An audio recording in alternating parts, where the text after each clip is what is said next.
The esteemed artist, I am thrilled and honored to speak with New Orleans born bred artists because I think all of us here are born and bred. And so, um, there's this word that's said about people who speak of being New Orleans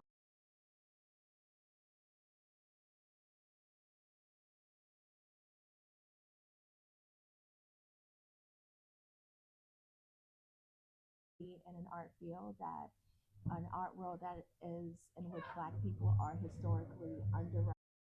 I think I challenged that thought for a moment. And what is it? All right, who would like to start first about this consecutive? We'll start from the right to the left. Almost got your own. Um, I'm born and raised here, educated. I went to St. Augustine for 1 year before I was getting kicked out of there. I ended up at Ben Franklin for the rest of my school, my high school experience. Then I went to Xavier University where I started off in bio pre-med with eventually that bio pre-med turned into a minor in biology after I switched over to art, thinking I might do something like medical illustration or something, some kind of way to bridge the science and the art.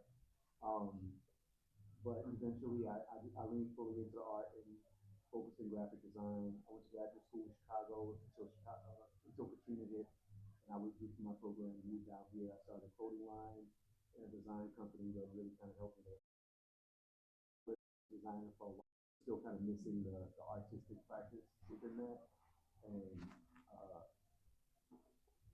I got an intern, not an intern, I got a residency at the Joe Mitchell Center some years later that really pushed me into a studio practice. I did not have a regular studio practice. I was painting when it felt like life was a movie. But after doing a residency at Joe Mitchell Center, I developed a studio practice where I would make myself go to work every day, and it really shifted how I work. It was a party. It was a party. Yeah. It was a party. I mean, that's really kind of how I got there. Okay, hi everybody. My name is Cleo Prosper. Born and raised in New Orleans. Actually, I graduated from 35. I studied I studied at Xavier before I wind up taking a break from art, and I raised a family for 20 years, and I actually just returned home. So I'm actually an emerging artist. I started my career probably professionally 3 years ago.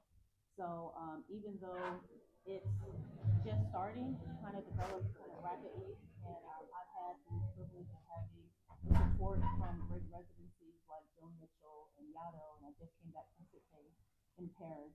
So that felt good because it kind of lets me feel, um, I guess, really seated in the work that I'm doing.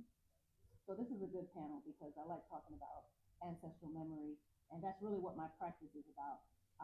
My work is actually centered on ancestral memory and how it's carried um, with us and across generations, and especially through the experiences of Black women. I'm interested in exploring what's hidden, what's endured, and what still lives in the body.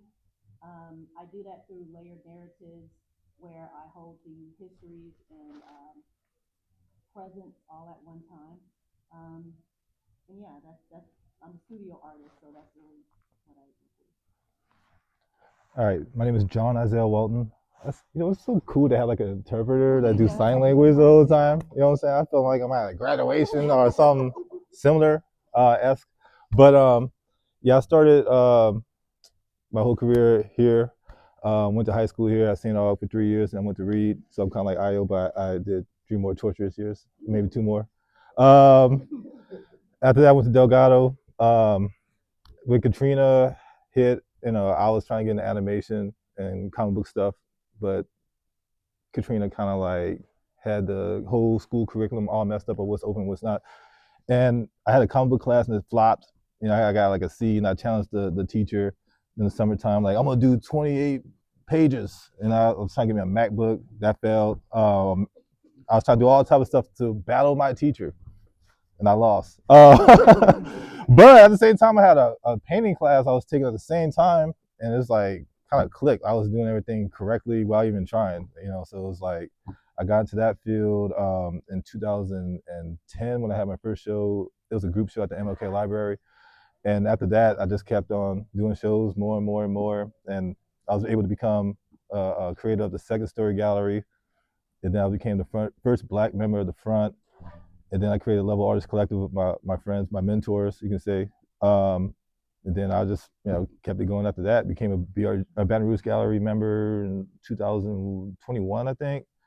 And that's, mostly the skeleton of my career. So I don't want to get too deep. We'll be here for like another 40 minutes discussing that. My name is Courtney Buckley. People call me Cole professionally. I'm a muralist, a painter, a tattoo artist, paint cars also.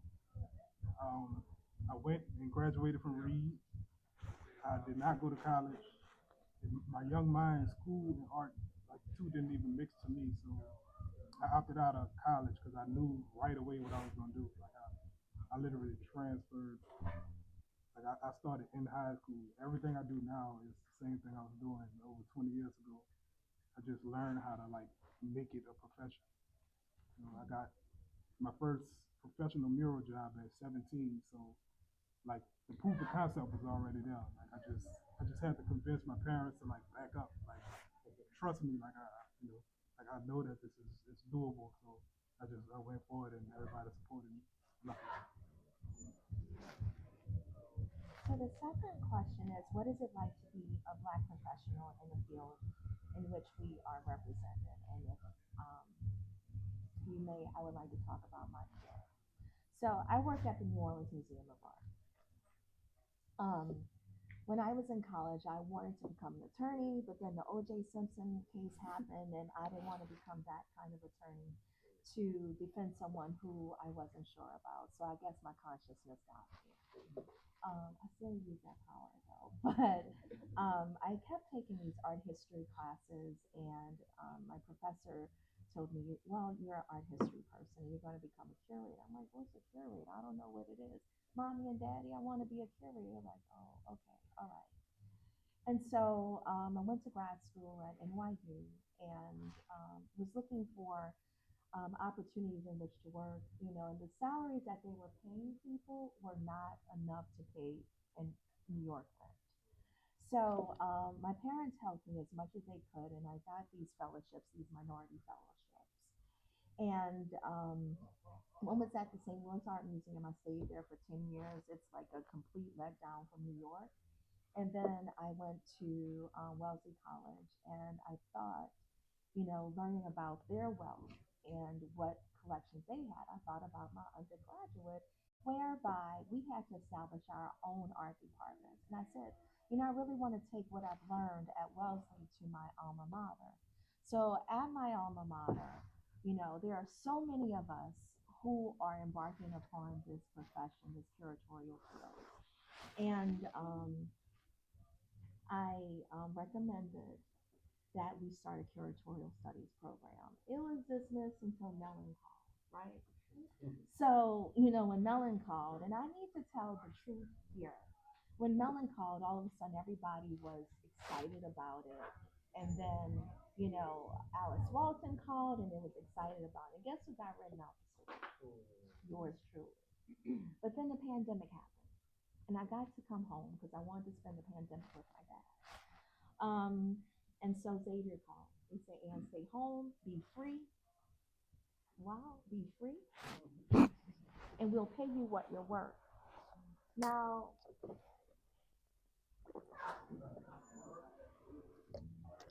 Oh shit.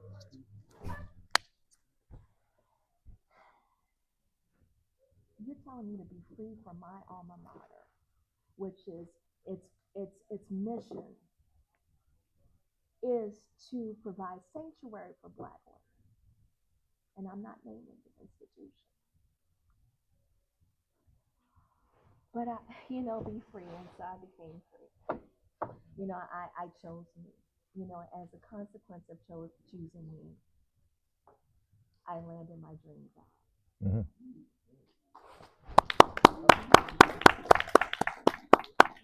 But the dream job still has a cost.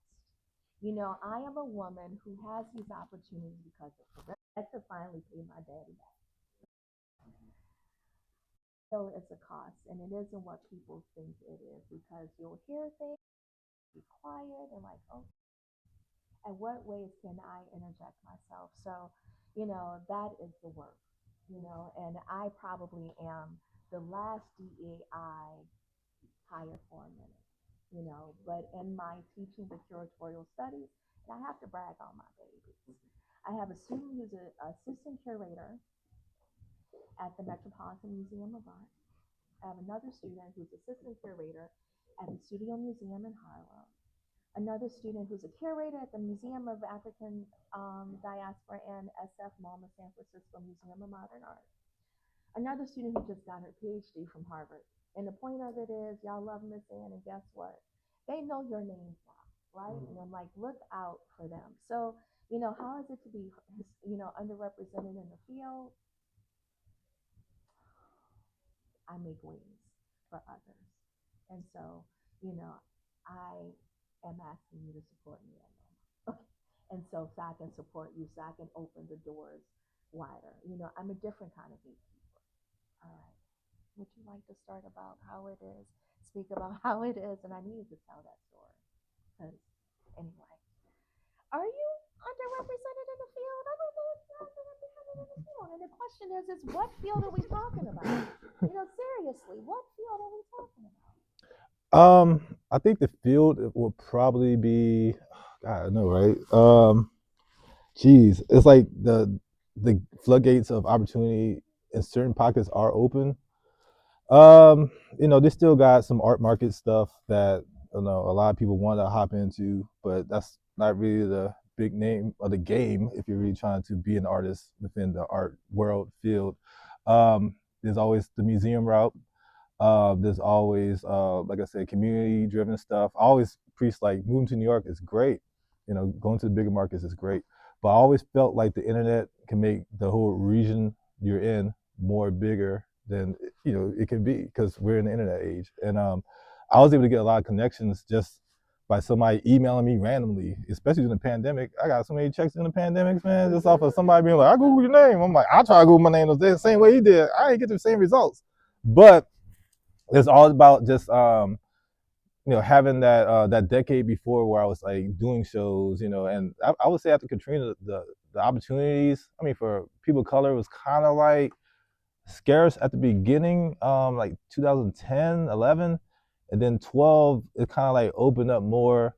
You know, and now it's like the front. You know, they got more black members than when I was there. I was only one, and the Good Children Gallery, they kind of struggle with that a little bit here and there, but I feel like overall they got like really good collectives in the St. Clark pocket. But if you're in that pocket, when I was in it, you were able to get like a random curator to come through because everybody's like, you know, in that we got to rebuild that Katrina phase. You know, that's why they have Prospect. A lot of the collectors and board members that you see at a lot of the museums, like the Ogden and Noma, they, you know, put money towards the first couple of prospects, and that kind of changed the game because I didn't think being an artist in the South was like a real thing. You know, I thought you had to move out, but I met my first dealer, art dealer. He was Diego. His name was Diego Cortez, and he was working with a lot of like artists in the South. And I got lucky because you know at first I sent him a Facebook request. He denied it, and then they had this big open call for this show at Noma. It's not an open call, but it was like they gave him a bunch of artist names in the South, you know, in New Orleans, and mine was like in the little number of them. I remember I was looking out the window like, damn, I need a show. I need a big opportunity. And then I got the email from Diego, and they picked up the little canvas book where it's like I think 200 artists from New Orleans or 100 some artists from New Orleans. But he did this book all around the world with the Benetton company. And all I remember, I got the piece, sent it back, and he was just like, "Oh, this is great." And then like everything just started to like happen after that. But all I gotta say is like now I feel like I think we had like a talk about that in Zoom, a few of us about how now it's all about not per se the community of the St. Claude because he used to have a guy that used to do magazine like articles, I mean newspaper articles in the Gambit, Eric Brookhart. So he would cover all these shows on St. Claude. Then they had like a couple of other SCAD, I think St. Claude Art District website. So there are all these things where people were covering you. Now it's kind of scarce. I think they still got what's that magazine? I was just seeing the name earlier. No, not Doug. No, just somebody else. Veronica Cross. I think she writes. I forgot the name of his magazine, but she writes for Country Roads also. But she covers a lot of the stuff in our neighborhood, in our city. But Burning Away is another good one. But you used to have Pelican Bomb. It's like a lot of stuff just got evaporated after COVID. So I think right now, I think emerging artists they can get a lot more shine because of Instagram. A lot of the museums are like doing more. I would say like not fundraising, but like auctions and stuff like that. And that's how I usually meet my collectors. And they usually connect me with other people from out of town.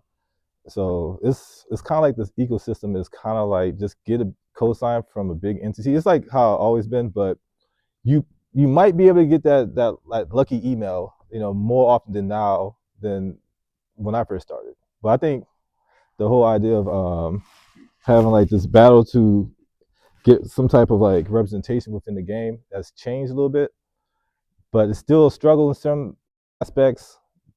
Don't really, if nobody get off of it on my back, but every time I see him, like pat me on the back and stuff, and I mean, he went to my first New York solo show, like what I'm saying. I'm like, what the hell?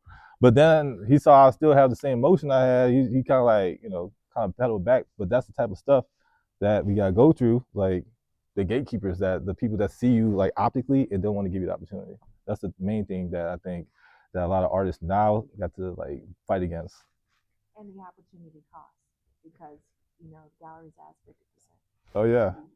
Yeah. So I usually use the galleries for them to get that 50%. Then I splinter off and use them their connects, and then I just sit on my little island and be like, all right, another gallery might want to work with me, and then I do the opportunity. Don't sign no contracts.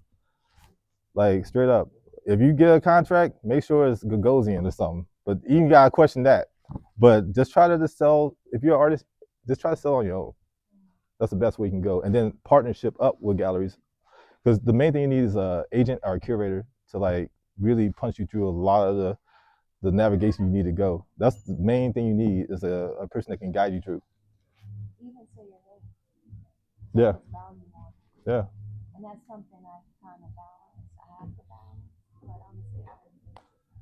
Yeah. I think for me, it's hard to really talk on that because I am an emerging artist. I'm only maybe 3 years in professionally, so listening to you guys will probably be a lesson for me. But the only thing that I've probably done on my own is answer art calls. Try to get into the auctions, and that's hard. And I personally felt like it was probably because of my content.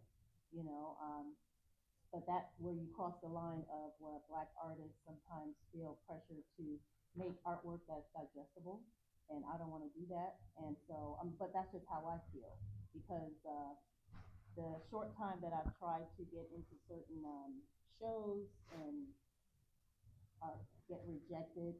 The only thing I can think of is because I do trust my work. I believe in my work. I know my work is good. The only thing I can think of is maybe my work might make them uncomfortable, or it's not digestible, or it doesn't fit their theme.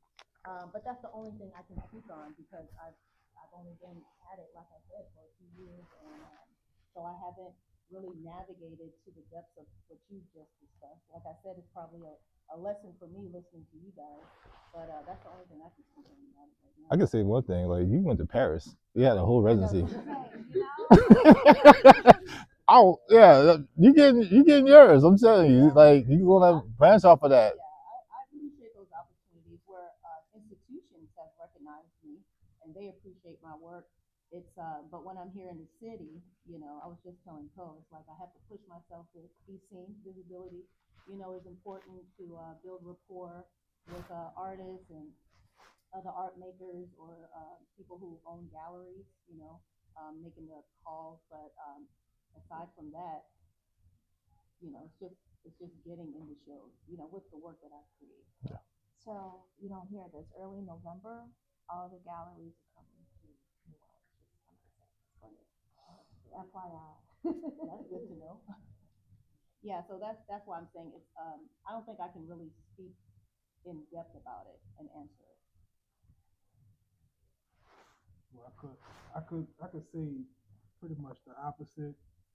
Like I started on the street side of things. I didn't even know about galleries and institutions because I started writing graffiti. So I was 16 painting trains in Mississippi and stuff and painting billboards. So it was no authority. It was no like governing figures. It was just us getting our name out. So I came into the game like that, like music. Like I came up Master P, Birdman. Like I'm listening to Independence. That's all I'm hearing. Independence, how you start underground, and the timing of when I graduated and when I started like my professional career lined up perfect because some of the same clients I have today. I'm 42 years old now. I have people I tattooed in high school. The moment they buy houses, they come buy paintings from me because they've been knowing me, they've been seeing my work going that long. So I'm kind of lucky because my ignorance to the gallery system, like everything that was happening, I had no idea about. I just knew I had to get the work done and get out in front of it. So when I finally learned the rules and stuff, I had enough experience on my own to know how to translate it.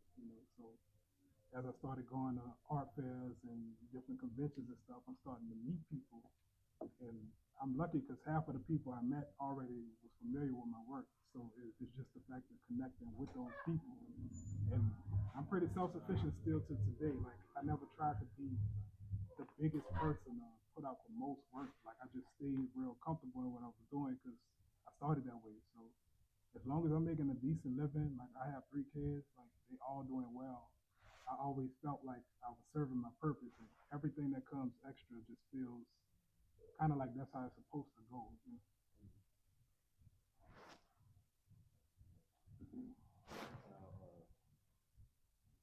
My dad was a professor of art at Hayes for 40 years, so I grew up with a huge influence in front of me, and I also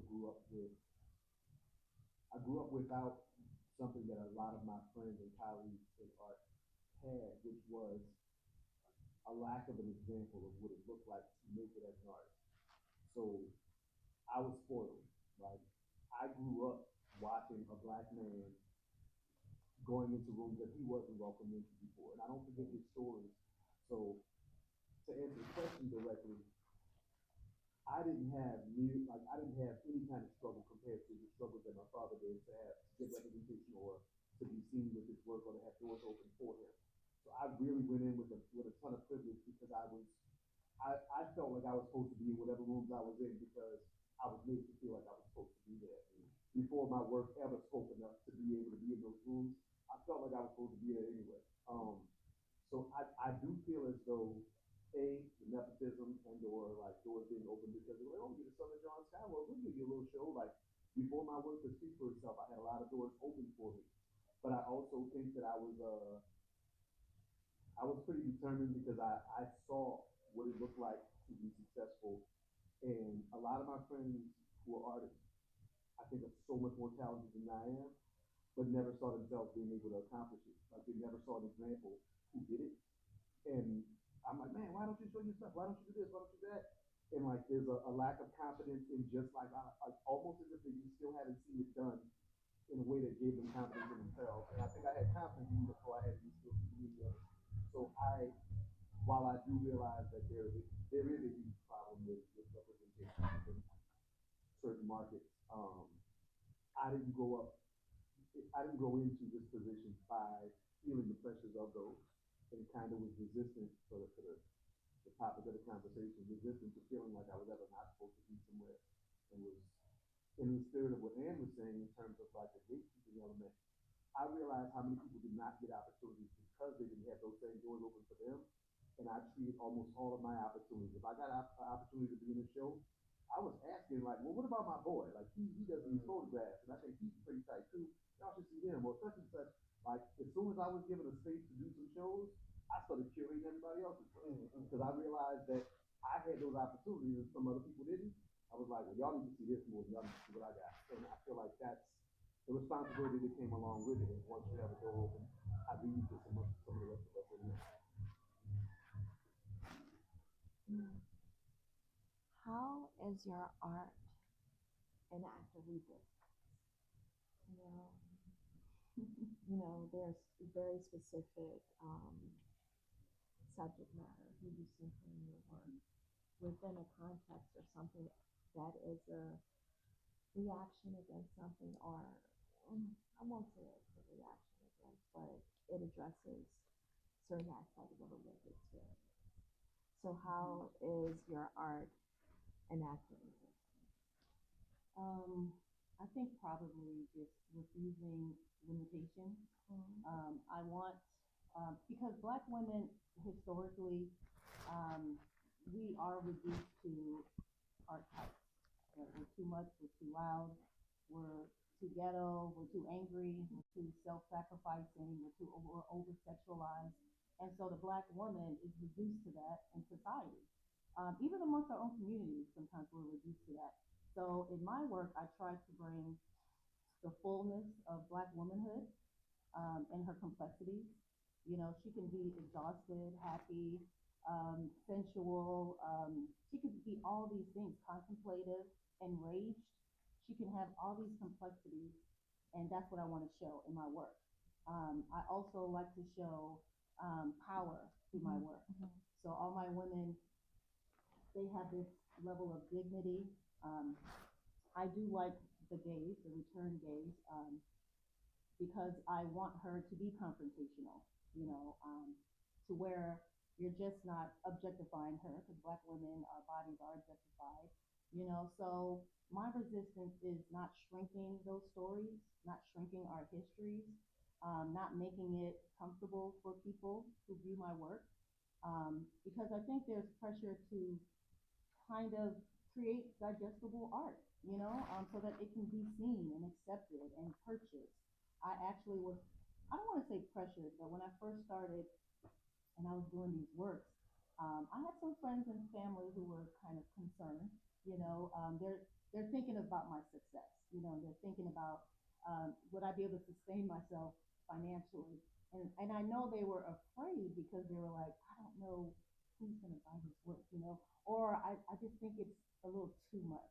I've gotten advice to, maybe you can sneak these elements in. Maybe you can sneak these stories in, but give them this first and then sneak it in. And if you build a fan base, then you can do your real work. But it wasn't authentic to me. It wasn't authentic to me. Being a Black woman, we already go through a lot of things already, just in our present existence. We have to deal with how people view us, and they view us through stereotypes. They view our women through stereotypes. So I think that's what drove me to do my first series, which is, why do you view us through stereotypes, reduce us to these stereotypes and these archetypes? I need to show Black women in our fullness of who we are. And by doing that, I felt like I had to tell the true story. I had to tell the whole story. Stories that are traumatic, stories that we run away from, stories that a lot of us in our own community are tired of. But my thing was, if you're tired of these stories, then you're tired of those women. To dismiss these stories, you're dismissing these women that endured, these full women that endured violence, endured discrimination, endured being ripped from their families. They endured and they passed that on. So because we're standing here because they survived. And that's why ancestral memory is important in my work, how that history and everything that's inside that woman from our ancestors is carried through across generations. That's why I said that earlier. And I want to show that in my work, that Black women are amazing, and we're just as amazing because of the women that came before.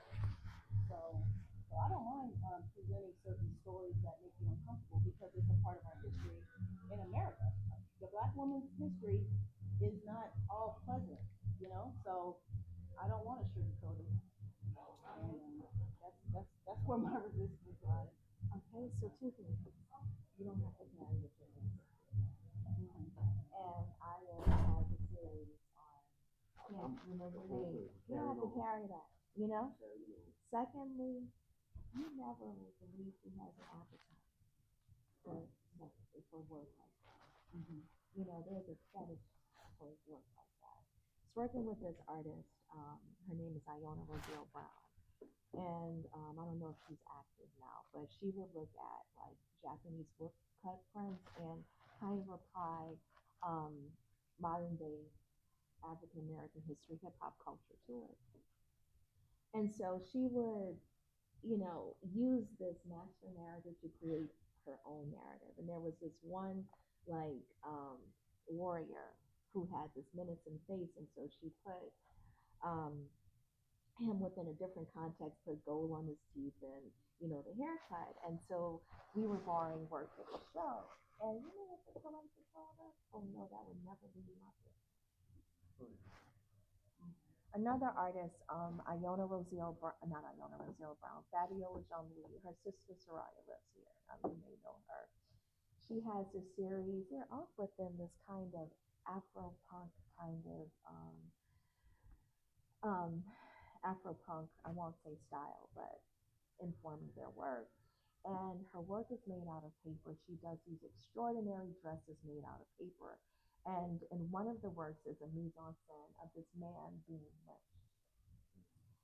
And so the person bought it, and she used the art to remind the people who worked in her house, she was a politician, of what could happen. You know, it's funny what people have fetishes about and what their appetites are. But there are certain things we don't have to do. Our ancestors don't want us to carry that. We can live in our fullness and in our peace and our integrity, you know, and yes, we have to see truth and power and then remind them of what they've done. You know, we have to confront their gains. So thank you for that. Cole? All right, how's your art and actor resistance? You told us part of that. Really just trusting myself that what I'm doing is okay enough to be carried into the future. Like I resisted being placed in a certain like lane per se. Like people see your art, they're attached to it, and certain entities they want to manipulate it into something more digestible. And I, you know, at first I was flattered about those type of ideas, and then I started feeling used. You know, like when people want to work with you and more suggestions come as an artist, you know, it's some artists get looked at as arrogant, or like the more confident you are, the more arrogant you can come off, because we judge on our ideas. It's not like I'm making a product to, if you don't like this, I can tweak this, I can make it another color, make it another flavor. Like you judging my decisions at this point, you know, and how I process certain things. So when I represent something out, it's like I have to keep in mind what's true to me, or how I'm representing what I'm creating, to not let bigger entities use me for whatever ideas they have. So just knowing, you know, that might affect me in the long run. So I got to a point where I stopped even caring about it. Like I just create what I want, and whoever receives it, you know. But that's probably been my biggest thing, to stay true to resist to letting larger entities like try to conform my work. You know. So what's your subject matter? And where can we see your art? Um, that's a good question. All right. This is an advertisement. All right. For the most part, I have yearly shows. I do a lot of commercial work with people who allow me to represent what they're trying to sell back to us. So the latest thing I did was I did a collaboration with that they're renovating the city. So far that's the one on Claiborne, and that's the one on St. Claude. And box, they let me do the graphic on it. That was just something that came because I presented that idea to them for Mardi Gras. But you know, they explained that this idea, since everything is produced and distributed globally, a regional idea wouldn't carry as well. So we talked about Olympics and we talked about World Cup, but the World Cup was coming up faster, so they fast tracked that. So just knowing that, this is a huge $1 billion corporation that took my idea serious enough because we had a good enough rapport in the past to they really like sat down with me and accepted the idea that I had. Even though it didn't work for what I wanted, it just got pushed back because we doing another collaboration for Mardi Gras, but they still trusted me with a campaign that didn't represent me at all. Like I don't even play soccer. So for me to represent the image that they put out for the world, that just says something like I can't stay on the path that I'm on and still be respected by, people who want to use me and like partnerships to represent other stuff. Um, this this topic and listening to you guys first makes me think about. I was really trying to decide if I was going to talk about this part or not. I don't want to get this into rights about certain things. We're talking about resistance. We're talking about being used as an artist, and ideally, as an artist, most of us want somebody to buy in. Like, man, I like what you do. I want you to just stay with me. Like that endorsement makes us feel good, makes us feel seen, feel like our work is valuable, etc. And until the questions are, well, what if we ask you to, can you change this a little bit or change that a little bit? Which I made a living as a graphic designer before I could ever color paint. I'm used to a client telling me, I don't like this color, or I need this bigger, or can you move that over there, or we don't want them to know that part yet. But I was asked to create a mural about the life of Homer Crest. It took 4 years in the creation of this mural concept. 2 weeks before I started painting, I got called in for a meeting. They wouldn't tell me in the email what it was. I get called in for a meeting so that they can tell me in person that two of the images that are in the design would change. One is an image of a cop holding a baton, looking like he's about to hit a kid. There's a historical photograph of a police officer with a baton about to hit a kid. The other part was a protester from the Black Lives Matter protest in Atlanta. She was holding a sign that says Black Lives Matter. They told me that they needed the image of the cop gone because you can't be depicting cops on campus looking like he's about to beat a kid. And then the Black Lives Matter thing, this was when it first came out. And when I questioned the pushback, people told me something about it was an anti-Semitic organization and something else. Long story short, I asked if their changes were a suggestion or a demand. They told me it was a suggestion. I was like, great. Sent it right back to high head. I got called in for another meeting, and they were like, yeah, we really gonna make you change your thing. I was like, great.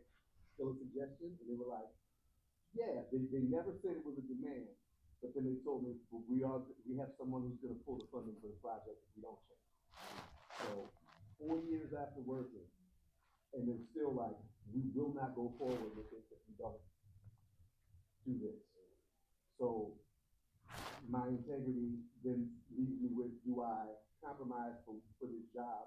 At the time, I had no public art. It was the very first public mural I'd ever done.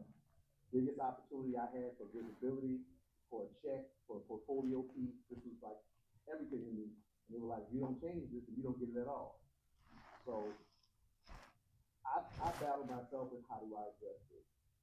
I ended up taking the words Black Lives Matter on a protest sign, and I blurred them out so that it be shown that it was blurred out. Instead of changing the words to say something else, anybody who looked at it could still see that it was censored. I wanted someone to ask the question of, well, why is she holding a sign that's blurred out? I could not change it to say something it didn't say, but I wanted whoever looked at it to be able to know that something is not what it was one time. And for the other part of the cop that had to come out, I replaced it with a man with a megaphone wearing a shirt that said, take him down, Nola. The reason I put that man in there, aside from him needing to be celebrated, is because he used to work with the organization.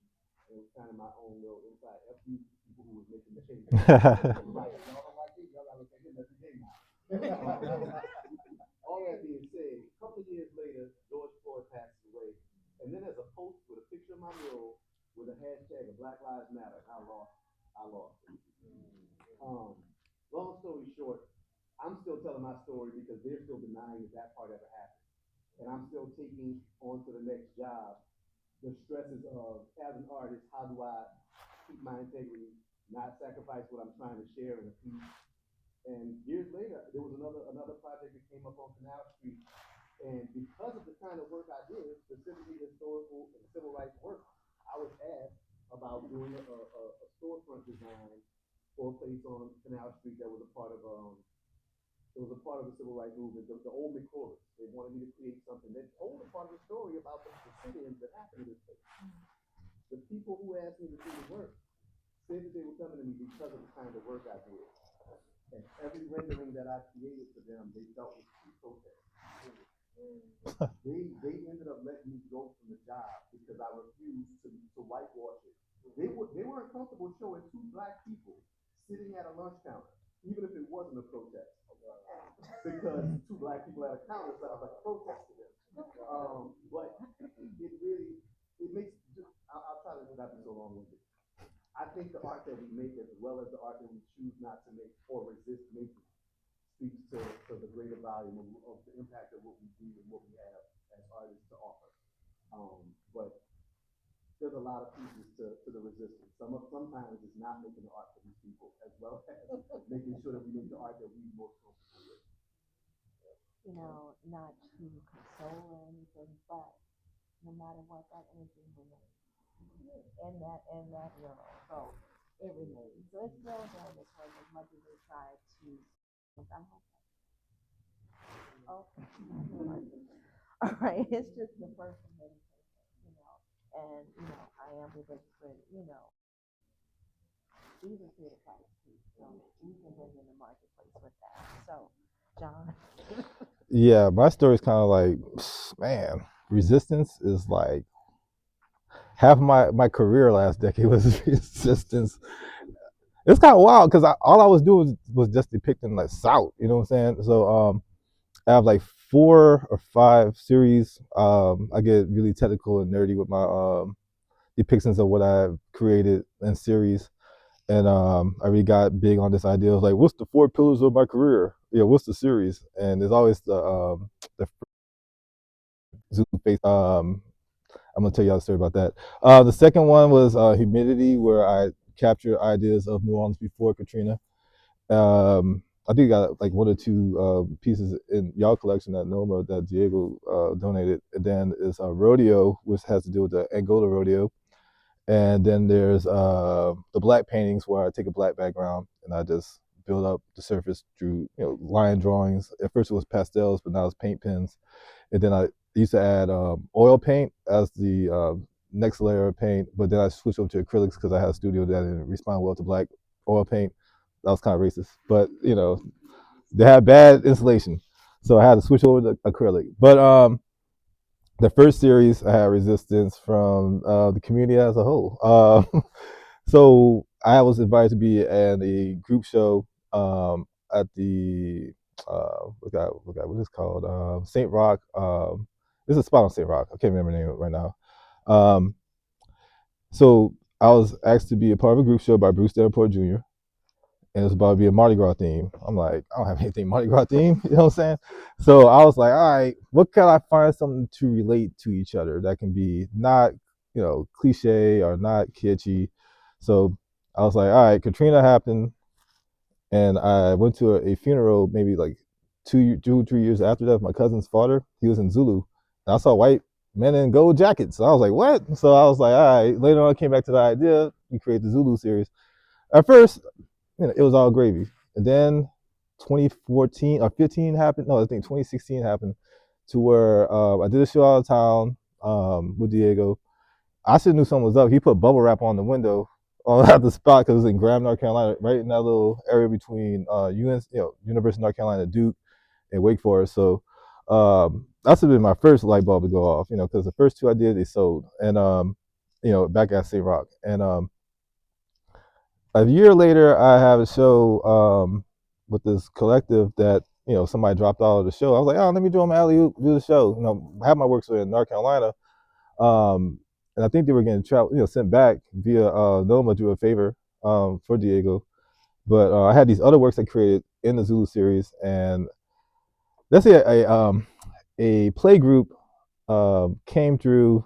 A black play group came in and they saw the works and immediately It's like, we can't do our play in here, these paintings in here. And I was like, fuck. And I was like, what happened? It's just like, yeah, because the lady that was the director of the space was totally cool with it the night before, but the group of people for this play didn't know I was even black, so they didn't know what was happening. So I took the work out, and then the lady went on Instagram, made this post about how, well, actually I made the first post, like, oh, the show's canceled, no biggie. Then the white lady came through and just had this big old Instagram, like 2-3 posts about how, the community, we love the work. I was like, I don't want to hear it. So everybody else was like giving her backlash, and I was like, let's stop the backlashing. You know what I'm saying? She don't deserve it. She was just trying to follow what, the people that paid to have their show there. And then the story got weird because it's like, I was just trying to throw them an alley-oop. Somebody was like, hey, let's do a show at a black well-known museum institution uptown in New Orleans. And let's just say somebody went to a member of the Social Asian Pleasure Club guys came to the museum head and was like, I think y'all should do the show. And it was in, I think the Gambit was like, show not to miss. Somebody wrote something about the show happening. And then the show got canceled again because they didn't understand what I was trying to really say within the works. I mean, hey, look, I just create the works. I do the shows. I try to have whatever you need to say because a few years later, it was in the Atlanta Biennial, the same works. And so the Zulu works, I kind of like still, would show them if people are wanting to see them. I think it might be in the show this upcoming fall. But the next works I have resistance from was the rodeo works, but it was the back end of the rodeo works. So I did these pieces based off Angola rodeo, but then I did these extra pieces called the farm, which is what Angola's called, the farm, because they have manual slave labor there. Yeah, so I did a piece. One of my friends in my collective was like, hey, the Innocent Project would like some pieces from our collective. I'm like, all right, cool. And I sent him a piece called the Sawyer of Angola, which is based off of Malay's painting and Van Gogh's painting of the guy drawing down seas and stuff. I get an email like the next week, like, hey, bro, you gotta get your stuff. People are having PTSD with these works. I'm like, damn, bro. Like, one of the former inmates, he used to be out there. Yeah. So I'm having like an opposite effect of resistance. So I'm just like, God damn, I'm just depicting what's happening. You know what I'm saying? Just like every time. But I'll say those are the only two works I have resistance from, and that type of aspects of work having resistance within the community. But all in all, people who understand what I'm trying to do, they get it. I mean, some museums they kind of looked at it as problematic works, but I mean, I just saw the documentary about Zulu on Netflix where they had people questioning the existence of why people put on the face paint and stuff like that. I just think it's a tradition that we had to like do to be a part of the tradition of Mardi Gras. With other things like the Mardi Gras Indians and several other organizations that had to like exist to have some type of like ownership of being in the community. So I really don't have a problem with people putting on the face paint in the morning. I think it's tradition. I mean, people in what part of Africa don't like this whole Zulu? South Africa. But the black is the masquerade of the masquerade. So it's doing some meta stuff. Yeah. But the yoke changes, so we're making fun of them. Yeah, it's pretty wild in theory, but that was the card we had to play to get into, like some, to be a part of this culture. But when it comes to like being a artist facing resistance as a whole, I usually try to call my work Southern Contemporary Art. At first I call it Southern Contemporary Art Movement, but that sounded like SCAM, scam. So I didn't want to add that. So I was like Southern Contemporary Art. So, a lot of my friends I show with, I try to have like that same continuity of works within the diaspora, being from the South or just in Louisiana. And Carl Joe Williams is like a good example of an artist who makes works within that vernacular. And Keith Duncan also. I mean, these are guys that like taught me the game. So I kind of like absorbed from them. And I had resistance from some New York galleries that was like, we don't understand it. But it's not about if they get it. It's all about what the audience as a whole gets it. You know what I'm saying? So it's like, if I get in shows and I get rejected because somebody don't like a narrative, I don't really pay attention to it because they're gonna have somebody else that might have another opportunity that I can get the voice out clear. Because I see that they had a couple of shows about art in the South at the National Museum, and then they had one at Crystal Bridges, and it's like the art got something to say. I think that is cool that that's happening, but I always feel like they always just leave it there because they already got artists in the bigger pockets doing art about the South. But I think right now, I think a lot of museums, I think they are trying to like think about collectively showing different artists from different pockets that have the same voice. And I think it's gonna like snowball into something way bigger in the future. Maybe 15, 20 years from now, or we all old as hell, that might happen. But it's a narrative that has to be like fully explained from like Purvis Young to all type of artists that were just like misunderrepresented or are represented. You just gotta tell the story as a whole. I think the story after Katrina was like one of the most compelling ones because I mean, a lot of artists. I mean, John Scott was the artist before that, and he was breaking barriers for people after Katrina to be in those positions because he made all the sacrifices. So I think there's still a story that need to be told. Hopefully, it will get told. But I think the resistance right now, in my opinion, is just like having voices that don't really want to be in those big New York bubbles and pockets. Because I was out there trying to do that. I didn't really feel like it was for me because I didn't really feel like moving to New York, doing this whole fake facade of like I'm trying to make it. That was like 1970s and 80s, bro. Like all my friends that still live in like rent controlled like apartments that's like in their 70s in Chinatown. They looking at the whole scene go goofy because nobody's like really being a New York artist. You know what I'm saying? Like that's gone. Like it's all about the big markets, and those markets are closing down. Like a lot of those galleries are downsizing.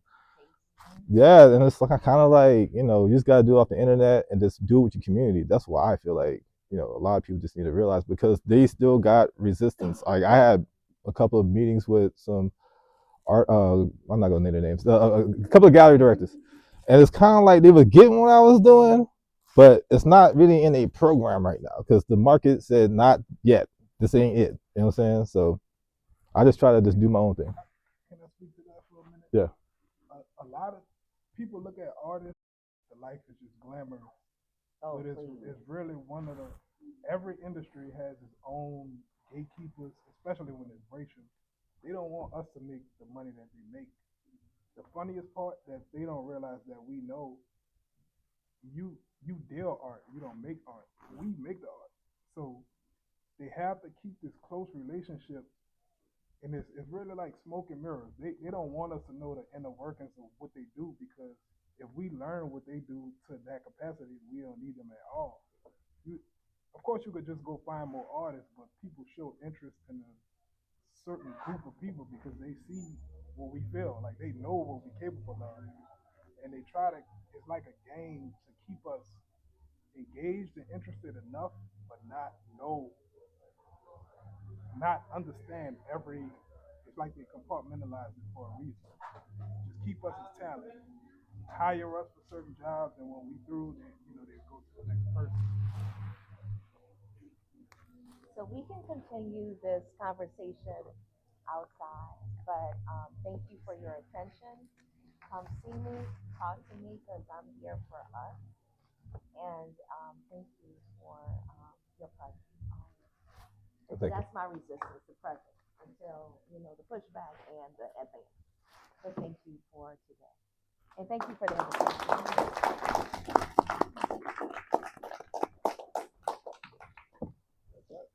A little over. We have the next panel is waiting to Oh yeah, for sure. come in. As usual, I never get to see anyone's panel because I always have to keep checking one. Oh yeah. Sure, great. Oh yeah, we right on time. Okay. Okay. All right, brother. What are you saying? Okay. All right, brother. Good to meet you. Same Good here. to meet you. I'm glad. It's funny. Thank you. I was looking at them as I designed their promos. Oh shit! Yeah. Hey, that was a good suggestion you had. I like how y'all put like BLERD Fest on the map. Also, like I was that. like, see, like the one that you, the photo you gave me, I was like, it's a beautiful picture. Yeah. But it's kind of like, I mean, this could be a gallery anywhere in the world. This is what my painting looks like in a gallery. But I'm like, well, you know, if your work, what I read about you was that you use a lot of New Orleans specific imagery. So I was like, well, why don't we put that New Orleans specific imagery? And if I use this map that is inclusive of where this event is going to be, I put Easter eggs in. Yeah. And I was just like, I'll just do a little. That was smart. Because I usually go for like, all right, you know, cookie cutter stuff. Like, all right, maybe this might be a little bit too bland, but I'm glad that you like, I think we should go this different route. So I'm always down for like people giving like another opinion about it. So I appreciate that. Because that was funny, like to be like, I'm looking at the thing like, hey, what's this little thing right here? I wondered if you would see it. Oh yeah, I did. I do little, because I've done hundreds of these. Every workshop leader, every panelist, every moderator. One year I even did all the vendors, which was too much. But every panel, every workshop, I've done hundreds of these. So to make it interesting, I always like. My fiance like zoomed in on it because I was looking at the promo stuff like, oh, this is fire. She was like, the BLERD FEST is right here. So yeah, I had all my promo stuff. So yeah, I really love y'all, what y'all doing, man. Like the whole vendors and stuff like that. Just the whole atmosphere and energy. Have you walked around and seen it? Oh yeah, it's fire, bro. Like it's really great what y'all doing, man. So my man, I gotta ask. What's up? All right, I'm gonna keep moving. That comic book class you took at Delgado. Yeah. The artist you were bumping heads with. Was that Ted Wiley? Yes, it was. That's my good friend. That motherfucker's tough as fuck. He don't play. Hey, look, no dissing. He got me to where I need to be. Yeah, see? See? It was wild. Maybe comic book wasn't the art you were supposed to be doing. Hey, and I thought I was doing my thing, man. But then one time I had a class, he was like, smudge. I'm like, oh, god damn. It wasn't even a smudge. It was a little. I did. So I got it. I did some inks for his one of his. A Matilda? Oh yeah. Hey, look, I got hats off to him, bro, because he was giving us a game. We taught together at Remington College. Oh, nice. Yeah, and I went on from that Remington College to Remington College in Fort Worth, being like the chair of the department over there. But I've been wanting to do comic book work for years. I've been developing it for years and just never got it. I know exactly when I said that I lost. I knew exactly who. Yeah, I was like, you said, man. I lost. As soon as you said that, I was like, that's got to be Ted. I was like, oh yeah, he got my ass. He had me like, I'm about to battle this motherfucker. Lost. Last year was one of my students at Remington. Oh, word? Yeah. Shit. He was talking about Ted. Bruh, whatever you taught him, yeah. My brother showed me the video they did. I'm like, what the fuck? Like, damn. Right? Motherfucker. I'm like, oh, you ain't time for that? Cool, I get to practice on you. Yeah, I'm going to have to hit you up when I get my comic book. Oh, snap. Still on? Yeah, still on. Oh, shit. Were you a camera guy? I'm about to that thing. You want? Hey, look, let me give you a mic. I can't sit in cool air. I get sleepy. Yeah, so I was like, oh shit, he about to fall over.